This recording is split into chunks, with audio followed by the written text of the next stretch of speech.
ഉഹദ് യുദ്ധത്തിൽ റസൂലുള്ളാഹി സ്വല്ലല്ലാഹു അലൈഹി വസല്ലമയും സഹാബത്തിനും ചെറിയ ഒരു പരാജയം സംഭവിച്ചു.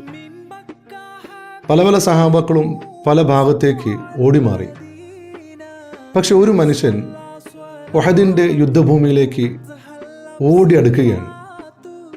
ചില സഹാബാക്കൾ തടഞ്ഞു നിർത്തി ചോദിച്ചു, അനസെ, നീ എങ്ങോട്ടാണ് ഓടുന്നത്? മഹാന അനസ് ബിൻ നളർ റളിയല്ലാഹു അൻഹു തന്നെ തടഞ്ഞു നിർത്തിയ സഹാബത്തിൻ്റെ കൈ തട്ടിമാറ്റി അദ്ദേഹം പറഞ്ഞത്, എനിക്ക് ഉഹദിൻ്റെ താഴ്വരയിൽ നിന്ന് സ്വർഗത്തിൻ്റെ വാസന അടിച്ചു വീശുന്നുണ്ട്. രക്തസാക്ഷിത്വത്തിൻ്റെ ഒരു സുഗന്ധം എന്നെ പൊതിഞ്ഞിട്ടുണ്ട്.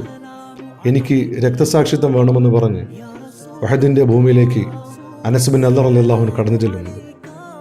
ആ യുദ്ധത്തിൽ അദ്ദേഹം രക്തസാക്ഷിയാവുകയും ചെയ്യും. യഥാർത്ഥത്തിൽ സ്വർഗം ഓരോ മനുഷ്യൻ്റെയും സ്വപ്നമാണ്. സ്വപ്നം നേടിയെടുക്കാൻ വേണ്ടിയിട്ടുള്ള പരിശ്രമങ്ങൾ നമ്മുടെ ഭാഗത്തു നിന്ന് ഉണ്ടാവുന്നുണ്ടോ എന്നുള്ളതാണ് നമ്മൾ ആലോചിക്കേണ്ടത്. അനസ് ബിൻ നളർ റളിയല്ലാഹു അൻഹു ശത്രുപക്ഷത്തേക്ക് കടന്നു ചെല്ലുമ്പോൾ അദ്ദേഹത്തിൻ്റെ ലക്ഷ്യവും അദ്ദേഹത്തിൻ്റെ സ്വപ്നവും സ്വർഗമെന്നുള്ള ആസ്വാദനത്തിൻ്റെ ഭൂമിയിലേക്ക് കടന്നു ചെല്ലുക എന്നുള്ളതാണ്. അള്ളാഹു നമ്മളെ സ്വർഗത്തിൽ ഉൾപ്പെടുത്തി അനുഗ്രഹിക്കുമാറാവട്ടെ.